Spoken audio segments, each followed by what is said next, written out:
Hello there, and welcome.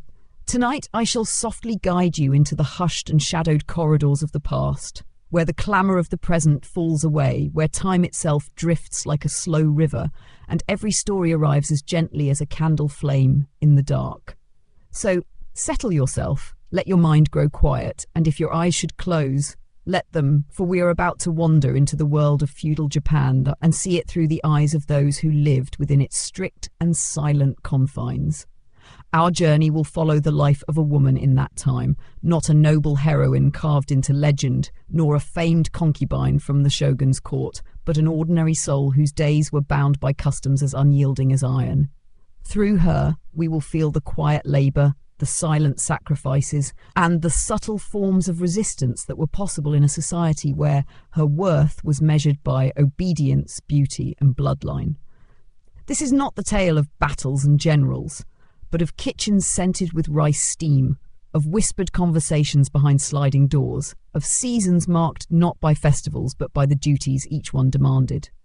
In the era we now approach, spanning from the late Kamakura period into the age of the shogunates, Japan was a land layered in hierarchies. The samurai caste ruled, peasants toiled, merchants traded, monks prayed, but women, whatever their station, were often folded quietly into the lives of men. From birth, a girl's role was shaped by family needs and alliances. She might be promised in marriage before she could even read a single word of the poems she was expected to recite. She might be sent away to serve in another household, to nurse an elderly mother-in-law she had never met. She might live her entire life in the shadow of a father's, husband's or son's authority. Yet these women were not without agency. Only their agency was often hidden, subtle, and bound within the narrow spaces society allowed. A glance could be a refusal. A carefully timed silence could be resistance. A decision to save a little rice for a hungry child, even when the master's table claimed it, could be an act of quiet rebellion. Such gestures would not be recorded in the annals of history, yet they shaped the rhythm of daily life. The world she inhabited was one of rules, both spoken and unspoken. Samurai women were taught to manage a household with precision and decorum, yet also to bear arms if needed, trained in the use of the naginata, the curved pole weapon that became both a symbol of feminine defense and a reminder of their expected loyalty to family honor. Peasant women bent over in the fields beside their husbands, rising before the sun to prepare food and mend clothes, their hands weathered long before their youth had left them. In the merchant class, wives often kept the accounts and oversaw the shop in their husband's absence, yet still could not own the property they worked so hard to maintain. In this first step of our story, I will take you into her early life, into the narrow rooms of her family home, where the wooden floor creaked softly beneath her bare feet, and the smell of her mother's miso soup drifted from the hearth each morning. The shoji doors were patched with paper in places where her brothers had poked holes in their play, the tatami mats worn smooth where her father's cushion rested in the same spot each evening. She was born into a samurai household, though not of the wealthiest rank, enough to have a small plot of land, a few retainers, and the dignity of carrying the family crest embroidered into their garments. From the time she could hold a needle, she was taught to sew. Her mother's voice, calm but firm, guided her stitches. A crooked seam was unthinkable. Patience and precision were virtues as much as loyalty and obedience. Her days were marked by lessons not in letters, but in the arts of serving tea, arranging flowers, folding bedding with exact corners, and kneeling without shifting one's posture for what felt like endless moments. The body was trained into stillness, as if stillness itself were a form of beauty. She learned to keep her gaze lowered when her father's guests arrived, to listen without speaking unless spoken to, and to offer tea with both hands, bowing low enough to show the crown of her head. At meals, she ate only after the men of the household had taken their share. In winter, she would be the one to wake early to stoke the brazier so that the room would be warm when her father rose. Yet there were moments, brief, fleeting, when she could slip outside into the garden, the frost still clinging to the moss, the air tasting of pine and earth.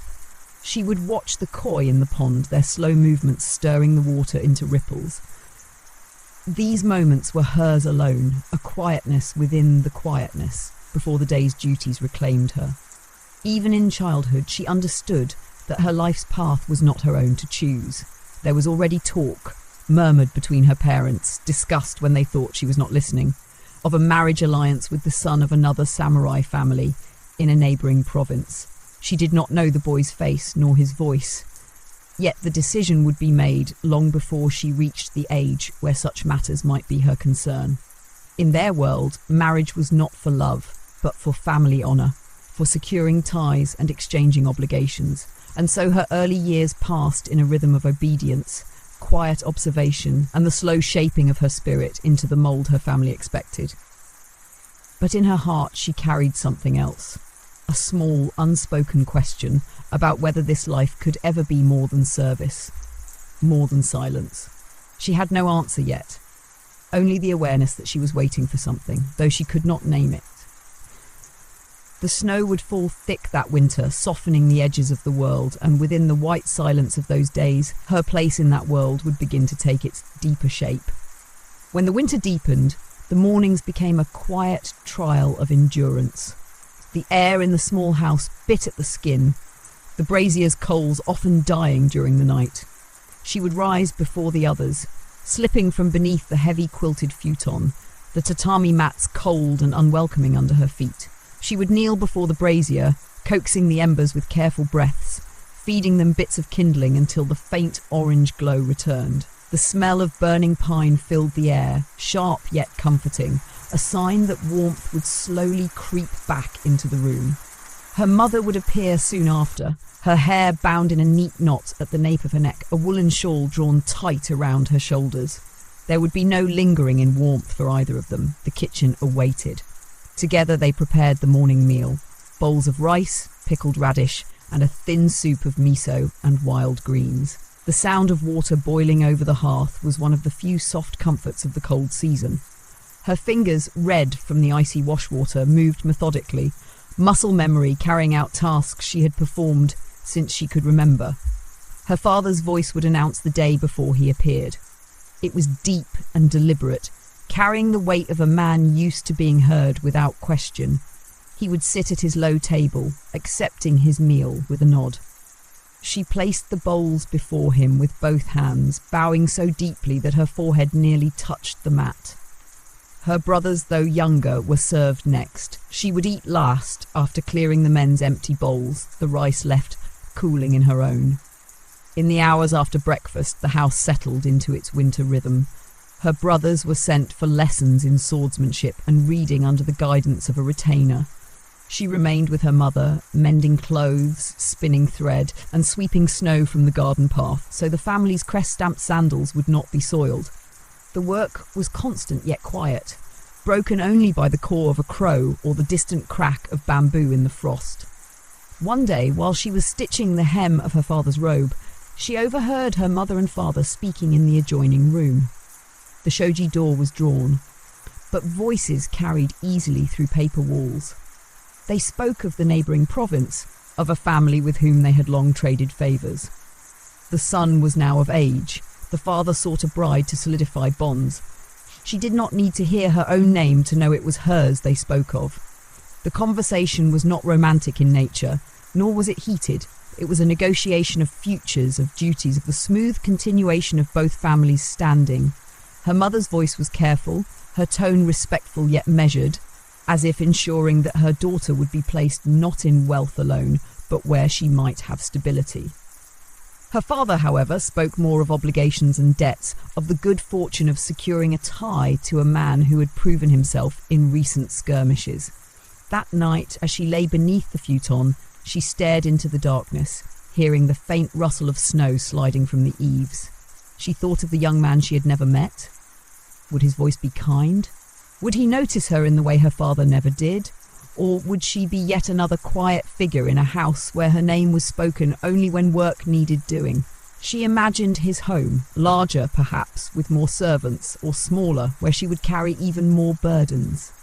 The images shifted and dissolved until sleep finally took her. The following morning, her mother began introducing subtle changes to her routine. She was shown how to prepare dishes she had not cooked before. Delicacies of fish, sesame, and seasonal vegetables, arranged with the kind of care expected at formal tables. She was instructed to perfect her bow, to hold her posture even more rigidly, and to remember the precise order in which guests should be served. Her naginata lessons, which had been sporadic, became regular, though always framed as a way to defend a household, never herself. Days folded into weeks, and with the deepening cold came the preparations for the new year. The house was cleaned from corner to corner, even the rafters dusted, so that no ill fortune would linger into the coming year. In the garden, evergreen branches were tied with rice straw to mark the entrance, symbols of endurance and prosperity. Her hands were raw from scrubbing, but there was a quiet pride in the work. The scent of freshly polished wood and steamed rice filled the air, mingling with the sharp fragrance of pine. On the morning of the first day of the year, her father wore his finest robe, the family crest crisp against the indigo fabric. Relatives arrived, their sandals leaving damp prints on the entryway floor, their laughter filling the house. She moved among them silently, serving tea and sweets, accepting polite smiles in return. She caught glimpses of the life her parents valued. The respectful exchanges, the subtle measuring of status, the unspoken agreements sealed with a bow and a shared meal. Late that afternoon, as the guests began to leave, a man arrived bearing a sealed letter. It was wrapped in fine paper, the crest pressed into the wax unfamiliar to her. Her father took it without a word, his expression unreadable as he read. When he set it down, his gaze flicked briefly toward her before he excused himself to speak with her mother. She continued her work, her mind turning over the possibilities. She did not need to ask what the letter contained. She felt it in the tightening of the air, in the sudden precision with which her mother later corrected her folded sleeves. The path ahead was no longer a distant possibility. It was being drawn quietly and inevitably, like ink soaking into paper. The days after the letter's arrival carried a new stillness, a kind of watchful quiet that made even the wind through the bamboo seem deliberate. Her mother began to observe her more closely, correcting the smallest imperfection in her work, a hair left loose pin, a tray set down without exact symmetry. It was not unkindness, but rather a careful sharpening, as if preparing her for unseen eyes that would judge her worth by gestures as small as a breath. The household continued its winter duties, yet there was a sense of waiting, like a teacup held just before the first sip. Her father left the house more often than usual, returning at dusk with the smell of cold air on his robes. He spoke little at the evening meal, though she noticed the way her mother's gaze sought his before speaking of any household matter. One afternoon, while she was kneeling in the garden, brushing snow from the stone lanterns, her mother's voice called her inside. The tone was calm, but carried the weight of instruction.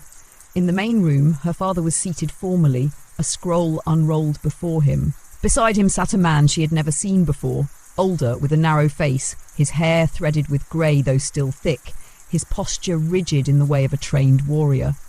His gaze met hers only briefly, but in that glance she felt the appraising coolness of someone assessing a tool before deciding its purpose.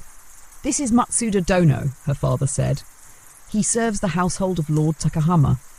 The name was unfamiliar to her, though she understood it must belong to a family of some standing.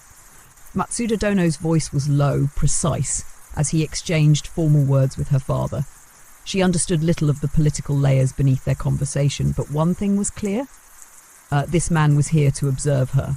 Her mother gestured for her to pour tea.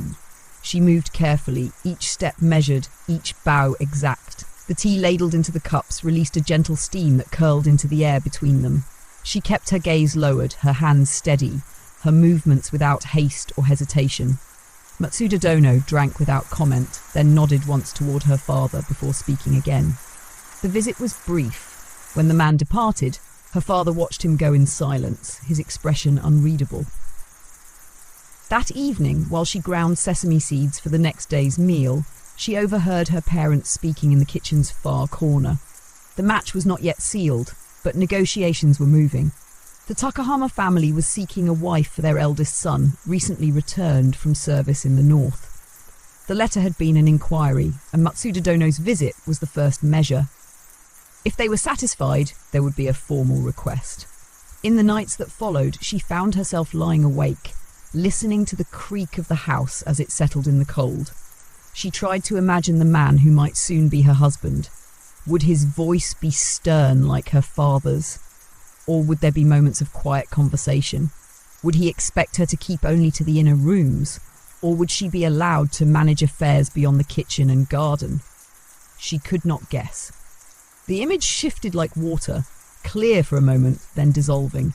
Her mother began to speak to her more in private. Not about love, for that was not a subject of their world, but about duty, patience, and the careful balance of silence and action. A wife's words, her mother said one night as they mended robes together, must be like a blade kept sheathed, not drawn unless the cut is necessary. The lesson was not in the art of conversation, but in the power of withholding it. As the month turned, a second letter arrived. This one her father read twice before folding it with care. There would be a meeting, arranged for the first clear day after the snow lifted. The Takahama family would send for her to visit their home. Her mother immediately began preparations, choosing her finest kimono, the pale blue one with the stitched plum blossoms, and instructing her in the precise etiquette for greeting her future in-laws. The day came with a brittle sunlight that set the snow to glimmering. She was woken before dawn, her hair combed until it shone, her layers of clothing arranged with a precision that left her shoulders stiff and her breath shallow. Her father's retainer led the way, carrying a small lacquered box containing gifts, dried persimmons, finely milled rice flour, and a roll of silk her mother had kept in a cedar chest for years. The Takahama estate lay beyond the next ridge, its high wooden walls casting long shadows on the road. When they entered, the air seemed heavier, the quiet purposeful. Servants bowed as they passed, leading them through a covered walkway into a room where a man and woman knelt in waiting. They were her prospective in-laws. The father with a measured gaze, the mother with an expression she could not yet read. She bowed deeply, the crown of her head nearly touching the floor, and spoke the greeting her mother had made her rehearse until she could recite it without breath or pause. Tea was served, not by her but to her, and though the room was warm, she felt the chill of being weighed on a scale she could not see. There was no mention of marriage, only questions about her family, her skills, her ability to manage a household of their size. She answered with care, each word placed as deliberately as the dishes on a tray. The meeting ended with polite bows, and she was escorted out into the fading afternoon light. On the walk home, her father said nothing, but she could feel the shift, subtle yet certain that the path before her had narrowed further, and the place it led was no longer uncertain. The snow lingered for many days after her visit to the Takahama estate, but within the walls of her own home, the air was no longer that of idle winter. There was movement in every corner, not hurried but steady, like a stream that had decided its course. Her mother busied herself with tasks she did not name aloud, folding and refolding her finest garments, instructing the seamstress to adjust hems, setting aside certain lacquerware that had not been used in years. Even the kitchen took on a new rhythm, as if her mother wished her to memorize the scent and texture of every dish she would be expected to prepare in another household. Her father spoke little of the matter, though his absences grew longer.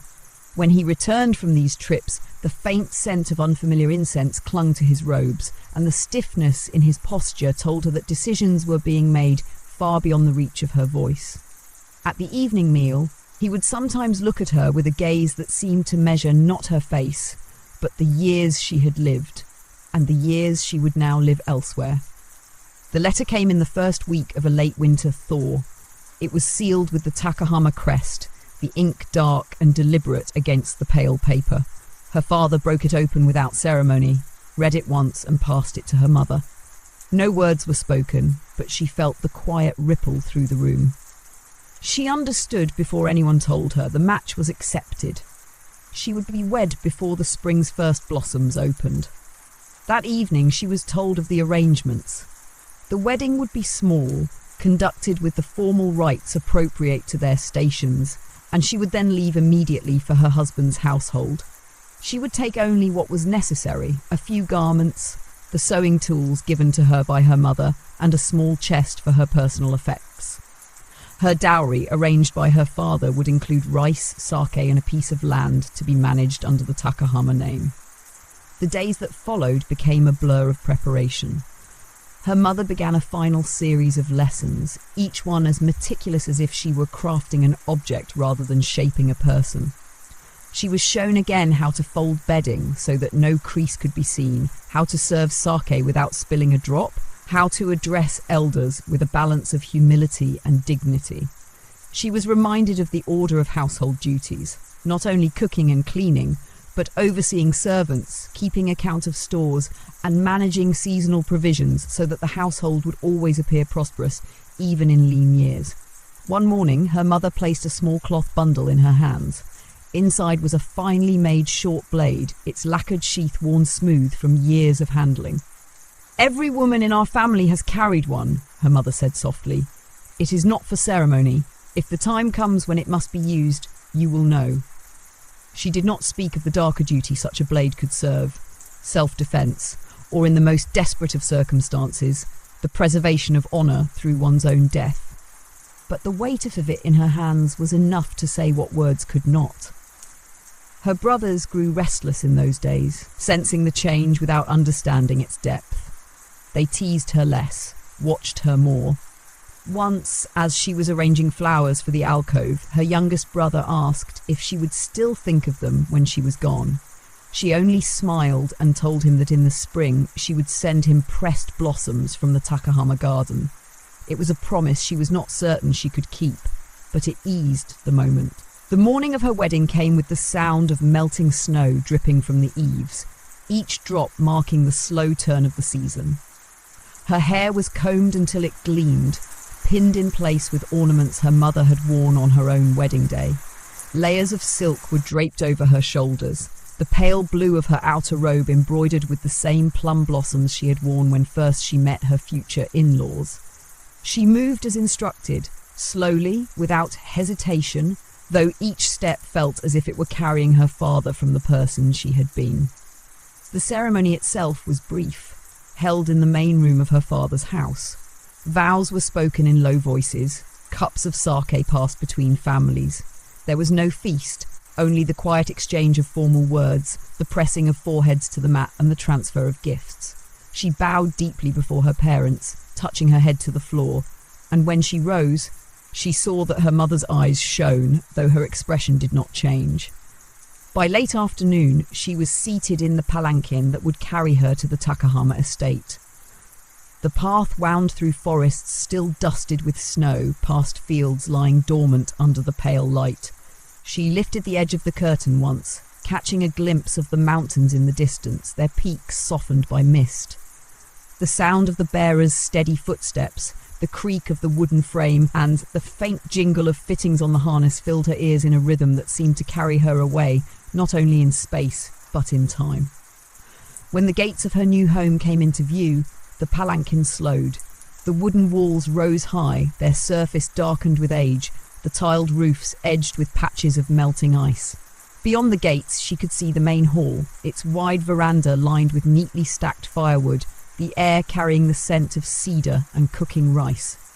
Servants emerged to greet her, bowing in unison. As she stepped down, the hem of her robe brushing the packed earth, a man appeared in the entryway. He was tall, his hair bound in the samurai's knot, his gaze direct yet without warmth. This was her husband. He inclined his head in greeting, and she bowed deeply, as she had been taught. In that single exchange, she understood that her life here would be as carefully measured as the steps that had brought her to this threshold. Her new home was larger than her father's, yet the walls seemed to close around her with a quiet authority. The Takahama estate was built in the manner of many samurai residences, a main hall with polished floors that reflected the faintest light, long covered corridors leading to smaller rooms, a garden arranged with calculated asymmetry, where rocks and pines were placed as though nature itself had been persuaded into obedience. The servants moved through these spaces like shadows, their voices hushed, their steps soundless on the wooden boards. She was shown first to the women's quarters, a part of the house where sunlight fell more softly and the air carried the faint scent of plum incense. It was here she would spend most of her days, for the inner rooms were the domain of women, wives, daughters, and female attendants, rarely crossed by men unless summoned. Her new mother-in-law awaited her in this quiet wing. Lady Takahama sat with perfect posture, her layers of silk arranged so that no crease disturbed their flow, her hair gleaming like black lacquer. She did not rise, but inclined her head slightly in acknowledgement. The words she spoke were formal, a welcome wrapped in courtesy, neither warm nor cold. It was clear from the first moment that she would be the one to measure her daughter-in-law's worth. The days began early. She rose before the household stirred, her attendants assisting in dressing her for the day. Breakfast was a precise affair. Rice, miso soup and pickles served on lacquer trays, the order of service strictly observed. Though she was the master's wife, she did not yet sit beside her husband. Instead, she joined her mother-in-law in the women's quarters, where they ate together before the day's tasks began. Much of her new role was in observation. She followed Lady Takahama as she moved through the estate, noting how she addressed the servants, how she inspected the stores of rice and sake, how she examined the accounts kept on wooden tablets. Nothing was rushed, yet nothing was left unchecked. Every detail, from the way a kimono was folded to the arrangement of cushions for guests, reflected the honour of the house. Her husband was rarely present. In the mornings he trained with his retainers in the practice yard, the rhythmic clash of bamboo swords echoing through the corridors. Sometimes she caught a glimpse of him crossing the veranda, his expression set, his gaze passing over her, as if she were another part of the household structure. They spoke little, and when they did, it was in the presence of others, polite exchanges that revealed nothing of thought or feeling. In the afternoons, she was given small responsibilities, arranging flowers for the tokonoma alcove, overseeing the preparation of meals for guests, inspecting the sewing of new garments for the household. These tasks might have seemed minor, yet she understood that each was a measure of her diligence. Lady Takahama's eyes were on her always, even when she pretended not to watch. It was during these early weeks that she learned the subtle hierarchies within the servants' ranks. There were older women who had served the family for decades, their authority second only to that of her mother-in-law. Younger attendants moved with caution around them, aware that every word they spoke might be carried elsewhere. To gain respect here required more than politeness. It required consistency, patience, and a careful understanding of when to speak and when to remain silent. At night, the estate grew still except for the sound of wind in the eaves. Her room, though spacious compared to the one she had known as a girl, felt curiously empty. The tatami mats seemed to hold the faint chill of the stone foundation beneath, and the sliding doors, though painted with delicate cranes and reeds, were barriers as much as decoration. She found herself listening to the distant steps of the night guards, their patrol marked by the soft clink of metal fittings on their spears. One evening, as she arranged a set of lacquer bowls in preparation for the next day, her mother-in-law spoke without looking up from her own work. A wife's presence, she said, must be felt without being seen. The house should run as smoothly in her absence as in her presence, yet nothing within it should be beyond her notice. The words were not a warning, but they carried the weight of expectation. Her husband's absence stretched into entire days. When he did return from his duties beyond the estate, he would join his father in the men's quarters for long discussions over psyche. She was not invited into these rooms. Her knowledge of his life outside came only from the faint traces he left, the scent of hoar dust on his robes, the quiet click of his armour being set aside, the brief nod he gave her when their paths crossed. In time she began to find small rhythms of her own. She took to walking in the garden before dawn, when the mist clung low to the moss and the koi in the pond moved like shadows beneath the surface. These moments, stolen before the house fully woke, were her only time unobserved. She would watch the slow fall of a single pine needle onto the raked gravel, the way the ripples from a fish's tail reached the edge of the pond and faded. It was in these quiet intervals that she allowed herself to breathe without measure, to let her shoulders loosen, to remember that she was more than the roles being shaped around her. Yet, even in those moments, the knowledge never left her. Every day she spent here was another knot in the binding of her life to the Takahama household, a binding she could not loosen without unravelling everything her family had secured. The first spring in her new home arrived quietly, without the fanfare she had known in her childhood. There were no long walks to see the plum blossoms, no market stalls brimming with trinkets and sweets. Here, the change of season was marked instead by small, deliberate acts, the sweeping away of winter dust from the veranda, the careful storage of heavier bedding, the placing of fresh flowers in the alcove to welcome the softer air. From the women's quarters, she could see the garden begin to stir. Moss brightened in colour, the plum trees bloomed in measured clusters, and the sound of dripping water from the bamboo spout was joined by the faint hum of bees. Yet even in this season of renewal, her days followed the same contained pattern, bound by the walls and the order they upheld. Lady Takahama's oversight did not lessen. If anything, it became more exacting as the household shifted into its spring duties. Guests came more frequently now, bringing with them the expectation of perfect hospitality. She was instructed to oversee the preparation of seasonal dishes, thin slices of carp served with vinegar, young bamboo shoots simmered in broth, each arranged with the precision of a painted scroll. She learned that the art was not merely in the taste, but in the way each element mirrored the season outside. Her husband's presence remained an intermittent thing. Sometimes he would be gone for several nights, returning with the smell of rain and travel on his clothing. When he was home, his attention was drawn to the affairs of his father's household, disputes over land, arrangements for the coming planting, discussions with retainers in low, steady tones that carried through the corridors. In their private moments, few as they were, his words were courteous but distant.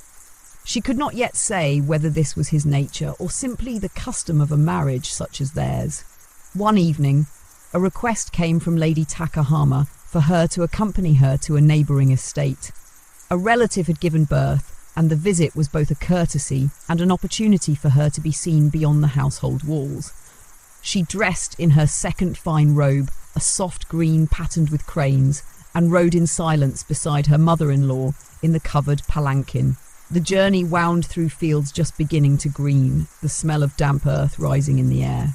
At the other estate, she followed the precise etiquette expected of a guest, bowing in the exact measure, accepting tea with both hands, speaking only when addressed.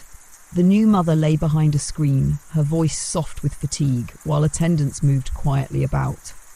Here she observed something that unsettled her in its familiarity. Another young woman, bound by the same web of courtesy and expectation, her life already reshaped by the household into which she had married. It was a mirror, and though neither spoke of it, their eyes met briefly with an unspoken understanding.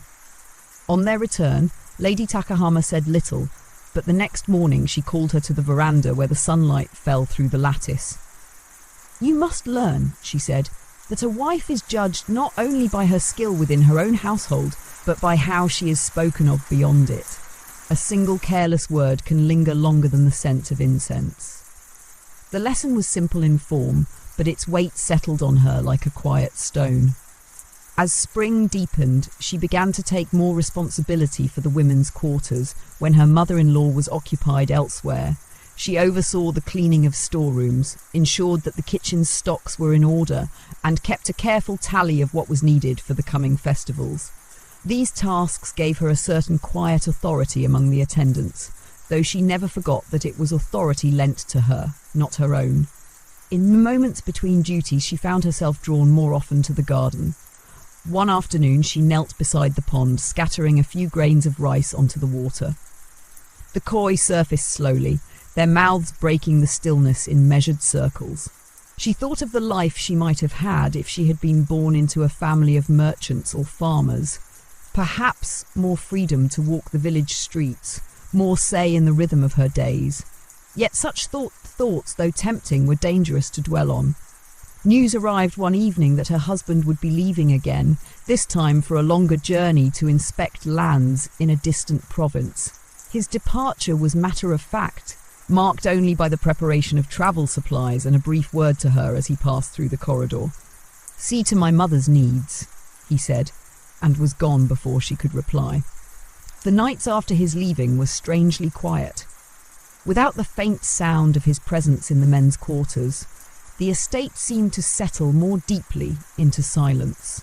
She lay awake sometimes, listening to the spring rain against the roof, wondering not where he was, but whether she truly knew the man whose name she now carried. It was during this absence that she began to notice small things. The way one servant avoided her gaze, the whispered conversations silent when she entered a room. She did not yet understand what currents moved beneath the surface of this household, but she felt them, subtle and persistent, like the pull of water beneath ice. The whispers did not stop, though they shifted like mist, never taking a form she could grasp. At first she told herself it was nothing. The idle talk of servants, the natural habit of a household where news and rumour shared the same narrow channels. Yet the glances lingered, and sometimes she caught her name spoken in the low voices before they fell silent. Her mother-in-law gave no sign of noticing. Lady Takahama's days flowed on with their usual precision. Morning inspections of the storerooms, midday tea in the veranda's shade, the measured oversight of household accounts. If she was aware of the undercurrents, she did not address them, and so the young wife followed her example, holding her silence, storing each small observation like a stone in a jar. Spring ripened into early summer. The rains came steadily now, filling the pond until it spilled into the garden's lower stones, the sound of falling water a constant murmur. With the warmth came new duties, ensuring that bedding was aired to prevent dampness, that seasonal insects were kept from the kitchen stores, that fresh flowers were arranged daily to mask the heaviness of the air. One afternoon, while supervising the servants in replacing reed blinds along the veranda, she heard footsteps approaching. A woman she had not met before appeared, older than she, dressed in travelling robes, with the kind of self-assured presence that spoke of belonging to neither the lowest nor the highest rank. She bowed politely and introduced herself as the wife of one of her husband's retainers, come to deliver gifts from her own household. They sat together for tea, the conversation polite at first, the weather, the beauty of the Takahama garden, the skill of the household cooks. But beneath these exchanges, the visitor's gaze was assessing, as though she wished to measure the young wife's nature without stating her purpose. At last, she remarked, "It must be quiet for you here, while your husband travels so often." The words were mild, yet they carried a weight that lingered after she had gone. That evening, she walked the garden alone, her mind turning over the visitor's comment. It was true, her husband's absences were long, and his return never marked by urgency. She realised with a quiet unease that she knew little of where he went, or of what occupied him beyond the estate's walls. This thought she folded away, not to be spoken aloud, but it settled within her like a seed waiting for its season. As the days grew hotter, the rhythms of the household changed. The men trained earlier in the morning to avoid the midday heat, their shouts and the sharp crack of wooden swords drifting faintly into the women's quarters. Servants moved more slowly, fanning themselves between tasks. She took to spending part of the afternoon in the shaded corridor overlooking the koi pond, mending garments while the sound of water and cicadas wove a steady backdrop. It was here one day that the head maid approached her, bowing low before speaking. A messenger had arrived, she said, bringing a package addressed to her. Such a thing was unusual. She rarely received correspondence, and when she did, it was passed first through her mother-in-law's hands. This package, however, had been delivered directly, its wrapping plain, without crest or seal. Inside she found a small bundle of dried flowers pressed flat between sheets of paper.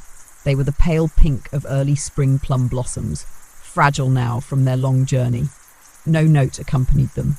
She stared at them for a long moment, her thoughts moving slowly like stepping stones in the dark. The only person to whom she had ever promised such a gift was her youngest brother.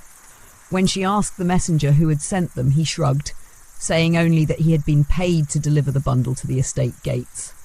She thanked him and dismissed him, but the unease lingered. If they had come from her family, why no letter?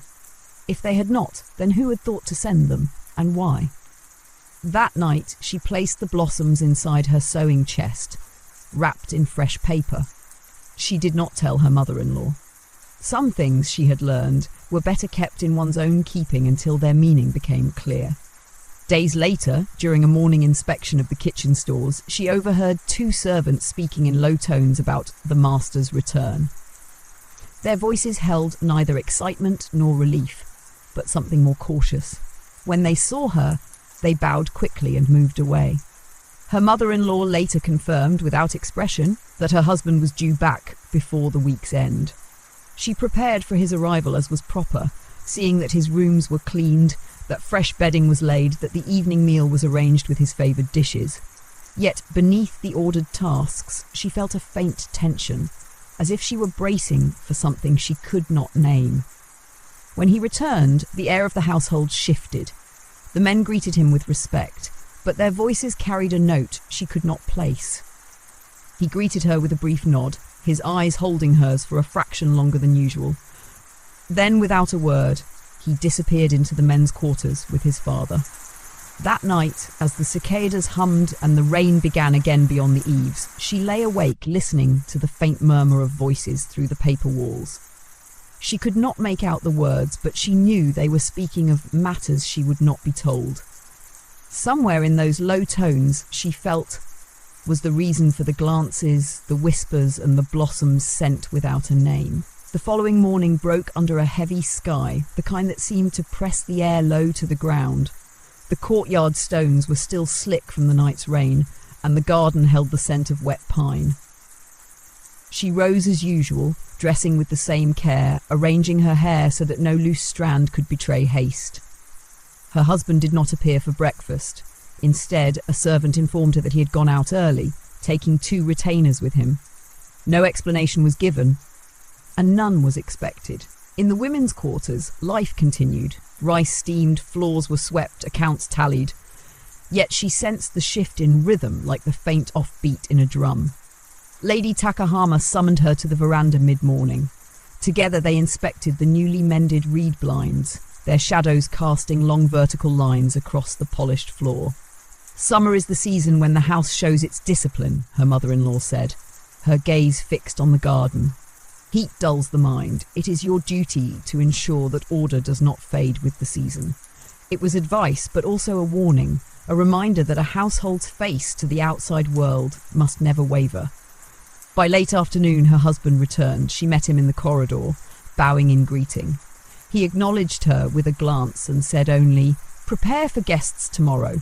His tone carried neither warmth nor irritation.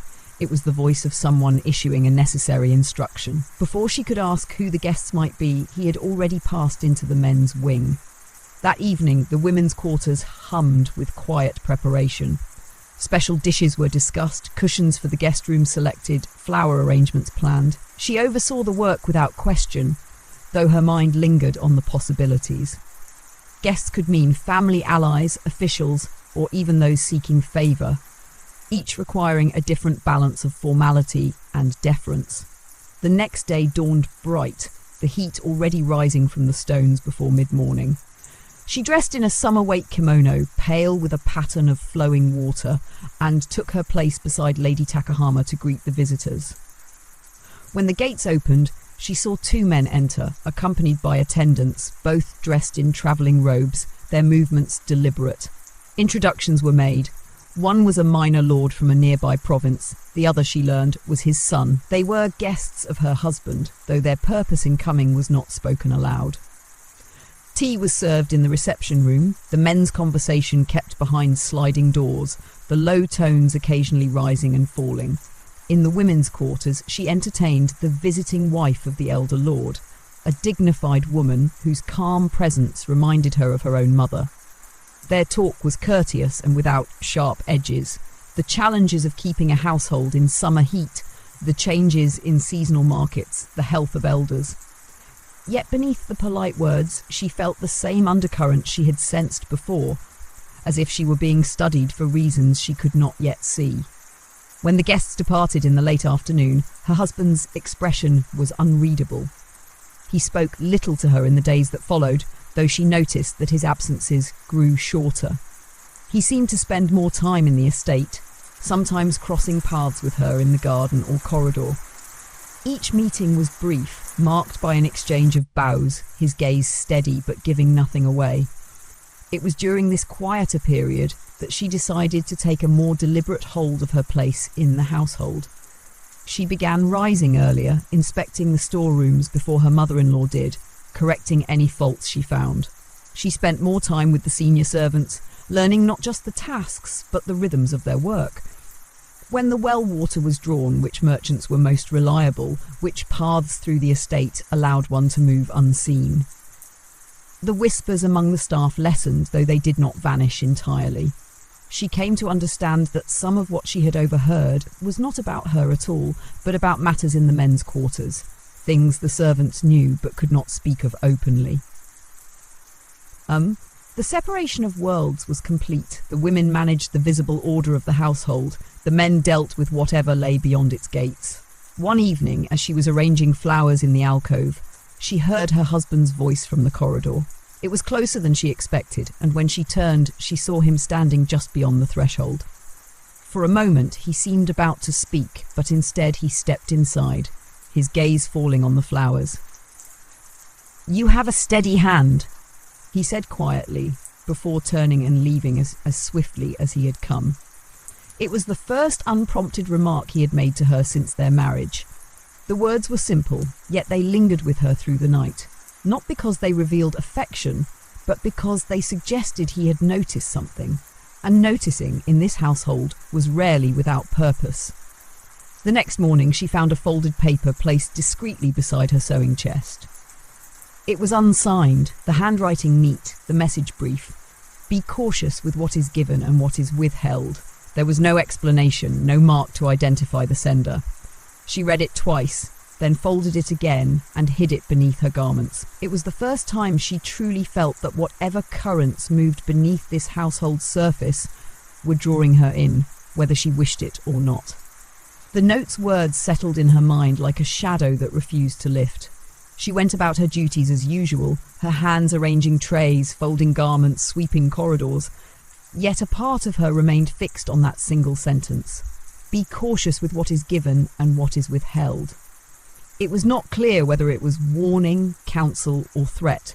She did not speak of it to anyone, not even to Lady Takahama. To mention it would invite questions she could not answer. Instead, she tucked it away as she had done with the blossoms, letting it rest in the quiet space between knowing and not knowing. In the days that followed, she watched more closely.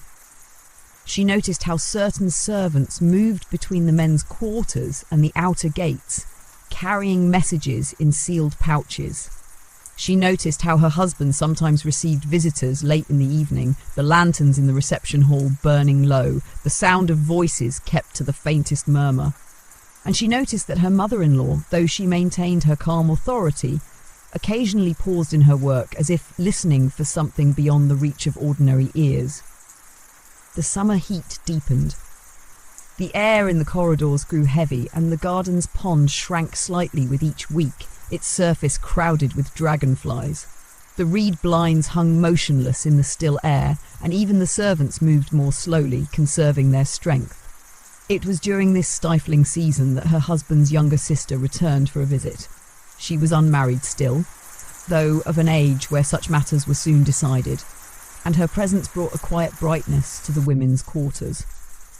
She was quick to smile, eager to share small stories from her life in another branch of the family, and unafraid to tease her brother when they crossed paths.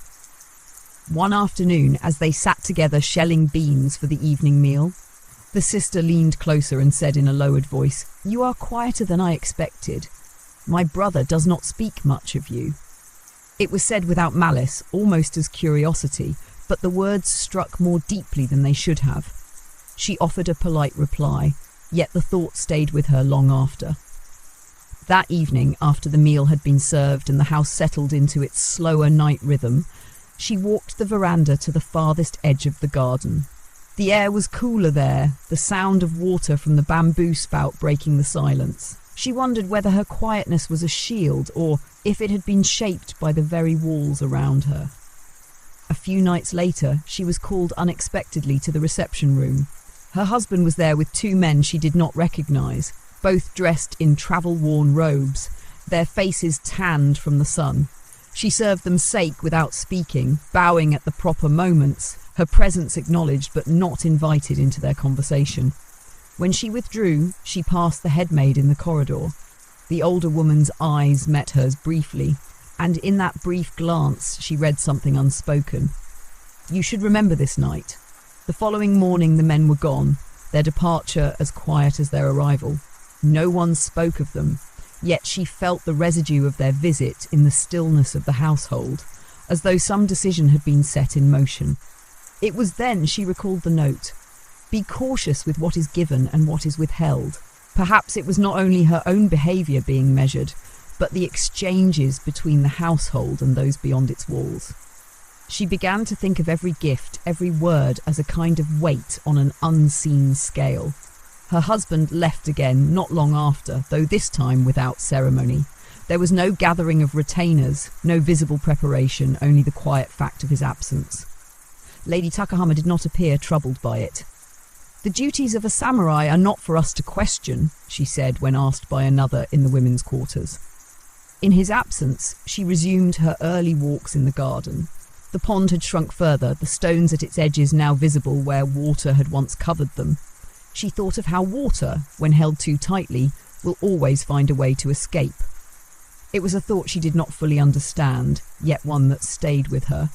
One afternoon, while inspecting the storerooms, she found a small chest she had not seen before, tucked away behind neatly stacked jars of pickles and sacks of rice. Its surface was plain, without decoration, but the lock was of fine make.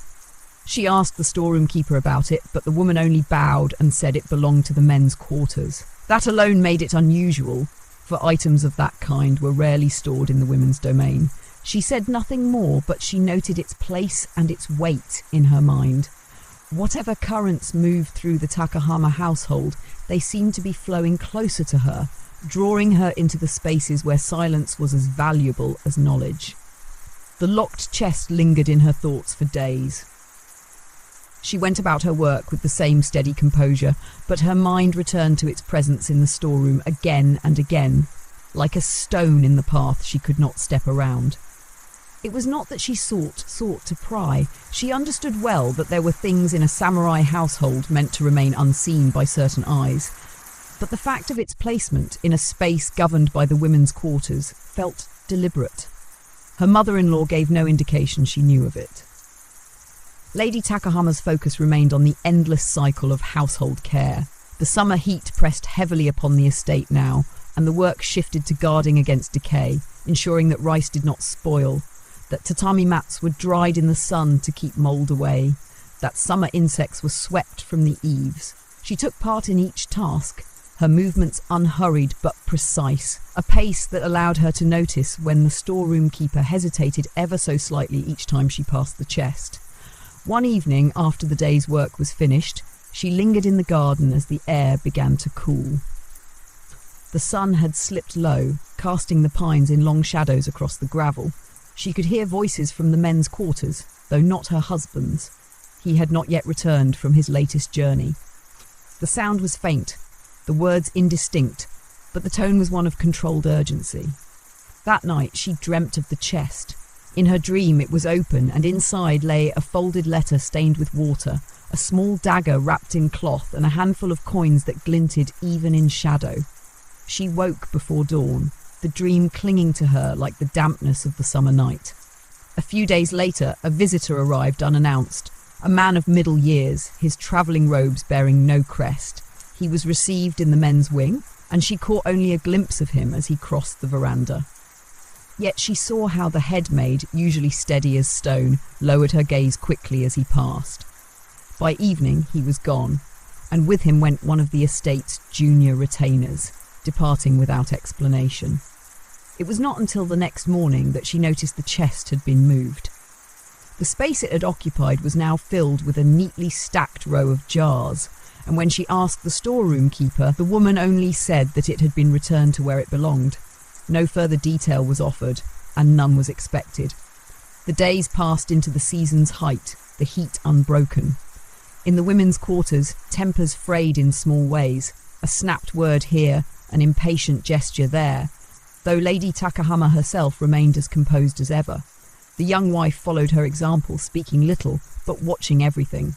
It was during this time that her husband returned, his arrival marked by a brief stir among the men. He looked thinner than when he had left, his skin darkened by sun and travel, but his movements were as controlled as always. They exchanged the formalities expected between husband and wife, and then he withdrew into the men's wing. That night, she was summoned to bring sake to him and his father.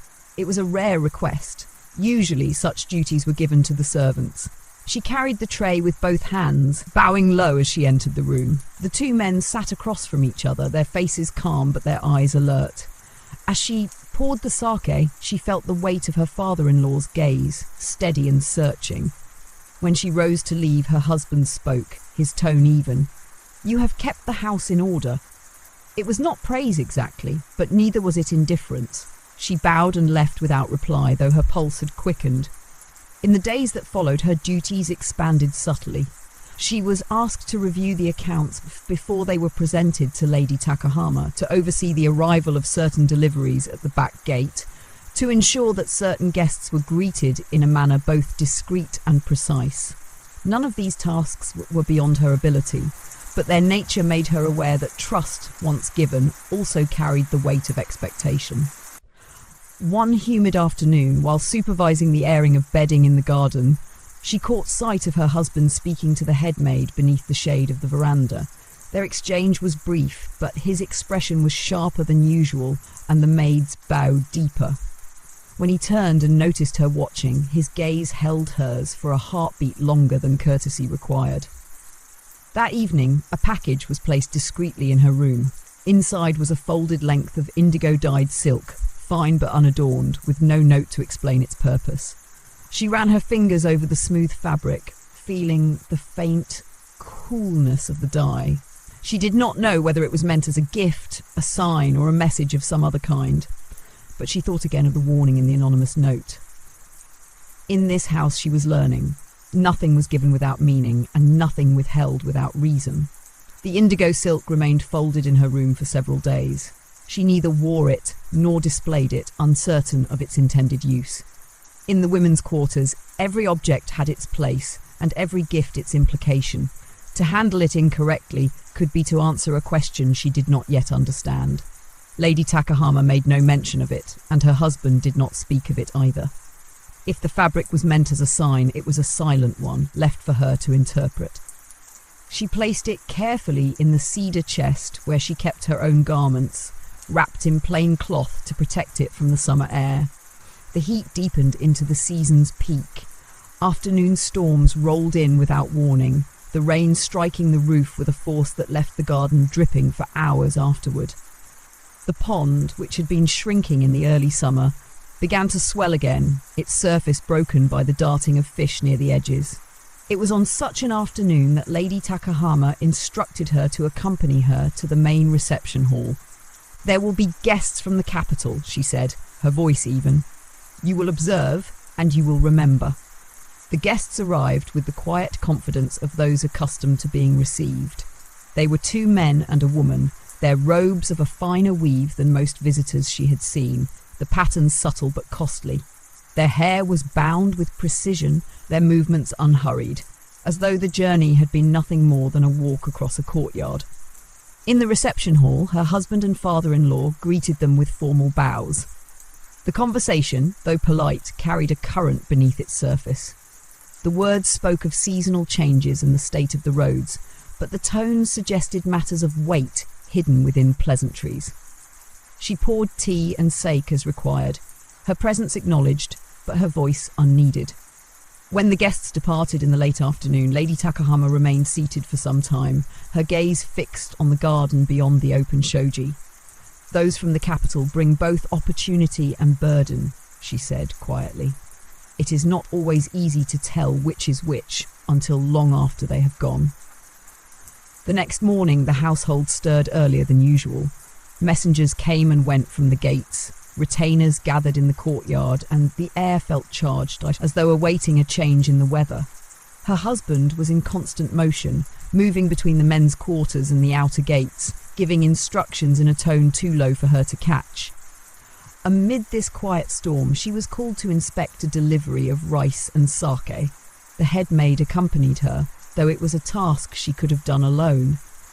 As they checked the sacks and jars, the older woman said softly, "There are things best left unseen, even when they pass before your eyes."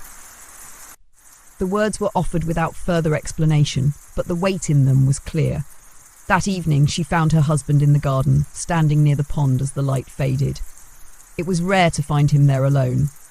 She approached and bowed, ready to withdraw if he wished for solitude, but he gestured for her to stay. "The house has been in good order during my absences," he said, his gaze still on the water. "My mother speaks well of your diligence." The words were formal, but the tone carried a measure of sincerity. "I have tried to serve as I should," she replied, her voice steady. He glanced at her then, the faintest trace of something unreadable in his eyes. "Service is not enough. You must also know when to act and when not to. That is what keeps a household safe." It was the closest he had come to speaking to her of anything beyond duty.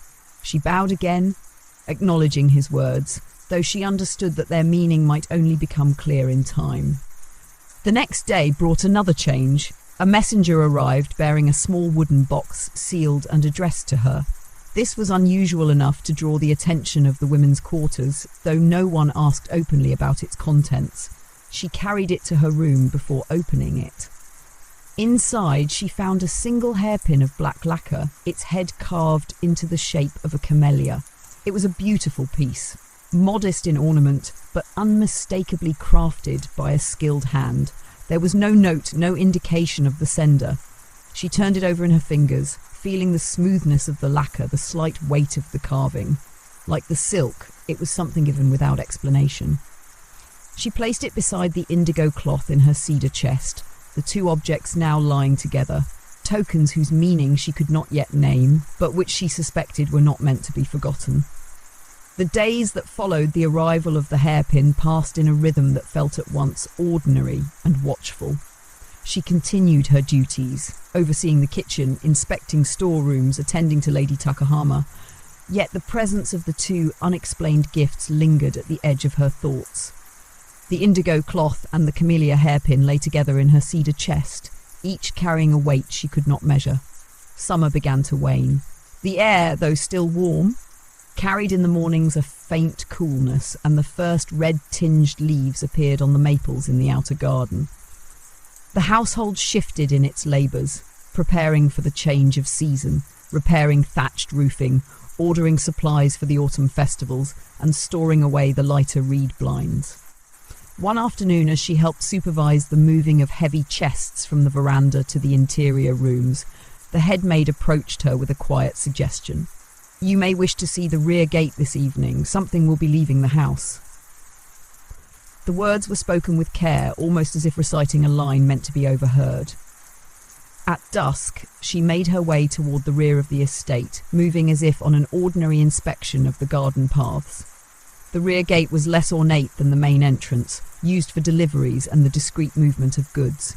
There she saw two retainers lifting a covered bundle onto a small cart. It was tied with rope and wrapped in plain cloth, but its shape was that of a wooden chest. She recognized it instantly, the same plain chest that had once been hidden in the women's storeroom. No one acknowledged her presence. The retainers kept their eyes forward, their movements brisk and silent. The gate closed behind them, and the cart rolled away into the deepening twilight. That night she lay awake, listening to the rustle of the wind through the pines. The sound seemed sharper than usual, as though the house itself was listening. She wondered if her husband knew of the chest's removal, or if it was something arranged without his hand. The next morning brought another change. Lady Takahama summoned her to the veranda after breakfast, instructing her to prepare a guest room for an arrival in 3 days' time. The visitor, she said, would be a distant cousin from the capital, travelling alone with a small escort. Nothing in her tone suggested urgency, yet there was a precision to the instructions that told her this guest would be of particular importance. She set to work immediately, selecting the best bedding, ensuring the tatami in the guest room were fresh and the shoji free from even the smallest tear. She ordered a pot of chrysanthemums for the alcove. Their season was only just beginning, but their presence would signal respect. As she worked, she found herself recalling her husband's recent words. You must also know when to act and when not to. She wondered if this arrival was such a moment. The days passed swiftly. On the morning of the third day, the gates opened to admit the guest. He was a man of middle years, his bearing quiet but assured, his robes of fine silk in muted colours. She greeted him with the formal bow expected, then withdrew as the men exchanged courtesies. That evening, as she brought tea to the guest room, she found him alone, seated by the open shoji, gazing at the garden. His eyes turned to her as she set the tray down. You keep this house well, he said, his low but even. I serve as my duties require, she replied. He studied her for a moment longer, then said, In some houses what is kept is more important than what is shown. Remember that.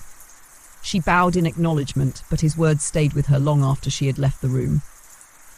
On the morning of his departure, she was again tasked with seeing to certain provisions for the journey.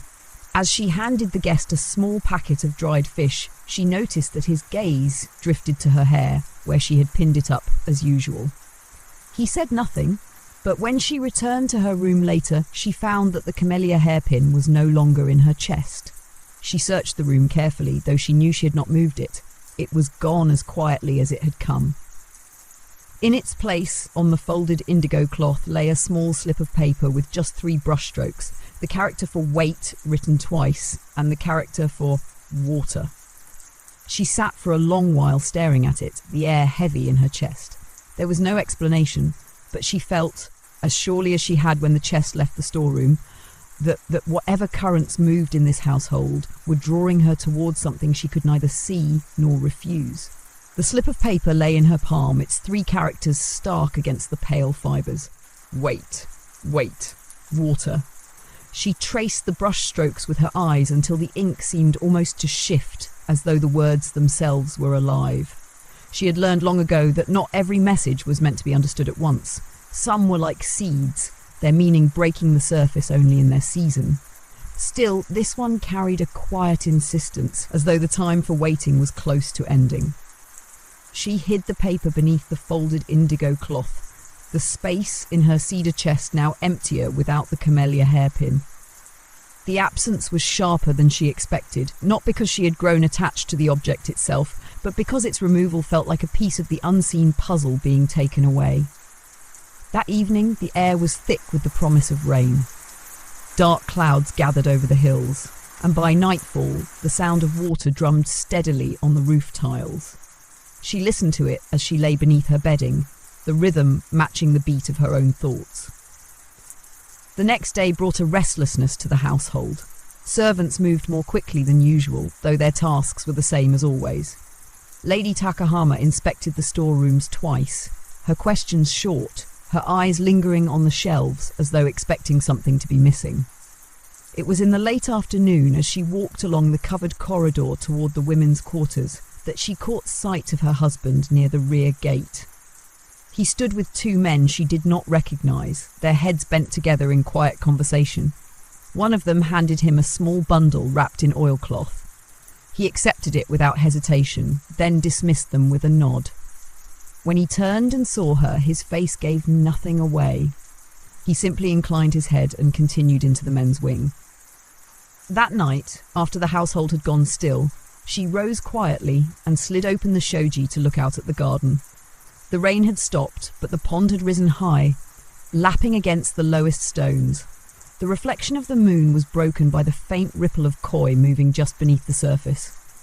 She thought again of the word on the paper, water, and wondered if it was meant to guide her attention to this very place. 2 days later, she was summoned to assist in the preparation for another visitor. This one was said to be a merchant from the southern provinces, bringing rare goods for inspection. Yet when he arrived, she saw that his robes were plain, his manner deferential in a way that did not match the confidence of a man carrying precious wares. He stayed less than an hour, leaving through the rear gate rather than the main. That evening, as she passed the head maid in the corridor, the older woman spoke in a voice so low it was barely above a breath. Sometimes water carries more than it seems. No further words followed, and her expression was unreadable. She began to watch the pond more closely in the days that followed. In the early mornings, when mist curled low over its surface, she would stand on the veranda and look for anything unusual. A shift in the gravel path nearby, the faint mark of feet where none should be, a glimmer of something beneath the water. She saw nothing, yet her sense that the pond was somehow part of the household's hidden currents only deepened. Then, one humid night, she woke to the faint splash of water. Rising silently, she slid the shoji aside and stepped onto the veranda. The moonlight lay silver across the garden, and there, at the far edge of the pond, a figure crouched. It was too dark to see clearly, but the shape was slight, the movements careful. The person seemed to be reaching into the water, withdrawing something small and wrapping it quickly in cloth. Before she could speak, the figure straightened and melted into the shadows along the outer wall. The garden was still again, save for the quiet ripple of the pond. She returned to her room without lighting a lamp, her mind turning over the scene. She could not tell whether what she had witnessed was part of the household's own workings or something that moved against them. But she was certain of one thing. The note's words were no longer abstract. They were happening, now, and she was already standing within them. The image of the crouching figure at the pond stayed with her through the night, as persistent as the faint scent of damp earth that clung to her after she returned indoors. By morning, the garden looked undisturbed. No footprints, no torn moss, no sign that anyone had knelt by the water. The surface of the pond was smooth again, as though the night's ripples had been only a dream. She said nothing to Lady Takahama. In this household, speaking without proof was worse than remaining silent. Instead, she kept her eyes open and her steps unhurried, moving through the day as if nothing had changed. But inside, she carried the taut awareness of one listening for a sound beneath other sounds. The following evening, her husband summoned her to the veranda that overlooked the inner courtyard. His tone was neither urgent nor cold, but there was a precision in it that made her straighten before she approached. He stood with his hands behind his back, watching the swaying of the bamboo in the light wind. "You are observant," he said without turning to her. "I try to be," she replied. "Then you must also be discreet. This house stands because certain matters remain where they belong." It was not a warning in words, yet it carried the weight of one. She bowed in acknowledgement, meeting his gaze only when he finally looked at her. His eyes held no accusation, only the quiet demand that she understand without asking questions. The next day brought a task that seemed ordinary on the surface. Lady Takahama instructed her to prepare a set of travel provisions: dried rice, pickled vegetables and salted fish to be sent to an unspecified destination. The instructions were given in the same tone she might use for preparing offerings at the household shrine, yet the details were exact. The rice to be wrapped in oil paper, the fish in double cloth, the packet of pickles sealed with wax.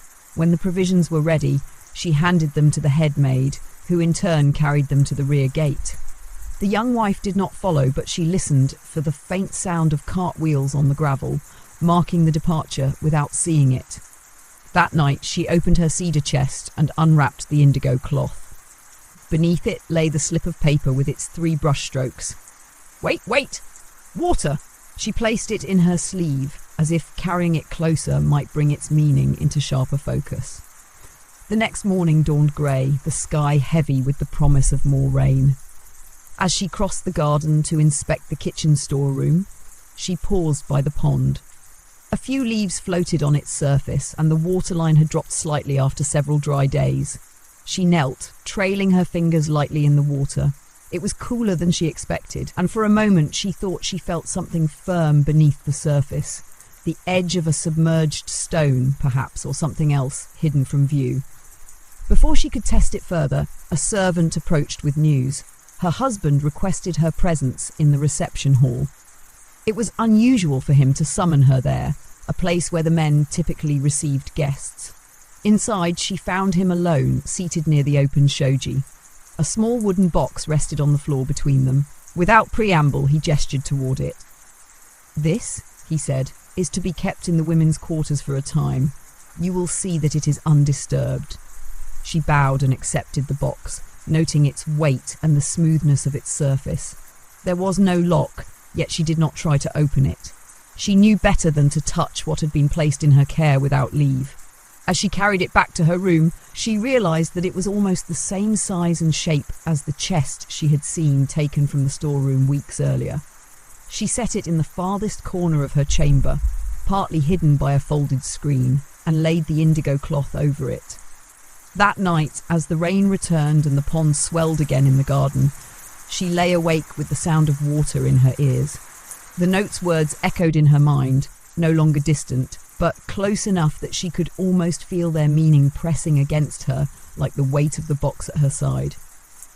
The rain continued through the night, steady and unbroken, as if the sky had decided to pour its weight into the earth without pause. By morning, the garden was drenched, the gravel paths glistening dark, and the ponds swollen to the edges of its stones.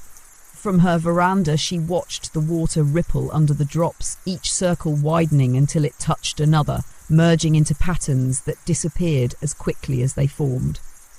The wooden box remained in her room, unmoved since she had placed it beneath the indigo cloth.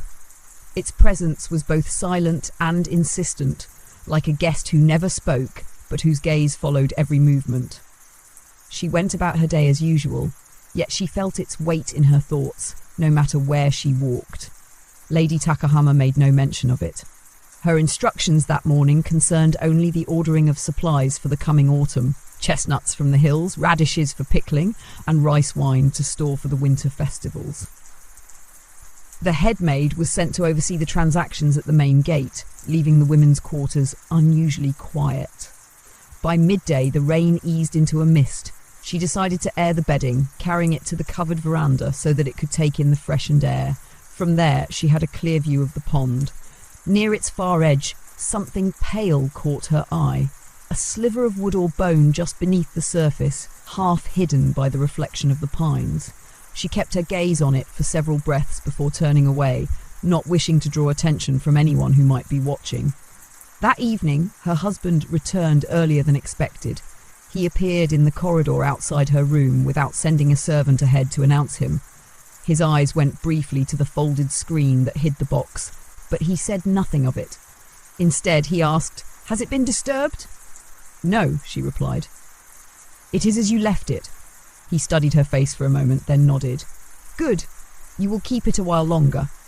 Without another word, he left, his footsteps fading toward the men's quarters. The following day, the air grew heavy again, the kind of stillness that comes before another stretch of rain. In the afternoon, she was summoned to assist in preparing tea for a visitor, an older man with a weathered face, dressed in the plain robes of a travelling monk. His presence seemed unexpected, for even Lady Takahama regarded him with a certain wariness. The monk drank his tea without hurry, his eyes moving slowly about the room before settling on her. "You keep this place with care," he said, his voice low and even, "but be mindful. Some burdens are placed in our hands, not for our keeping, but for our passing on." She bowed, offering no reply. His words had the shape of advice, yet their meaning was clouded, like the pond after a rainfall. That night, the rain returned, harder than before. She woke in the dark to the sound of it pounding the roof and the distant splash of overflowing water. Rising, she slid open the shoji and stepped onto the veranda. The pond had risen so high that it seemed to press against the garden's edge, the stones at its border nearly submerged. In the moonlight, she saw movement near the far side. A figure again, smaller than the one she had glimpsed before, bending low over the water. There was a faint glimmer as something was lowered into the depths, vanishing beneath the ripples. This time, she did not step forward or call out. She only watched until the figure withdrew into shadow, leaving the garden silent, except for the rain. When she returned to her room, she glanced toward the box under the indigo cloth. The sound of the water outside seemed to echo inside her chest, steady and unrelenting. She thought of the note. Wait, water. And for the first time she felt certain that the waiting was nearly over, though she still did not know what would come when the water's surface finally broke.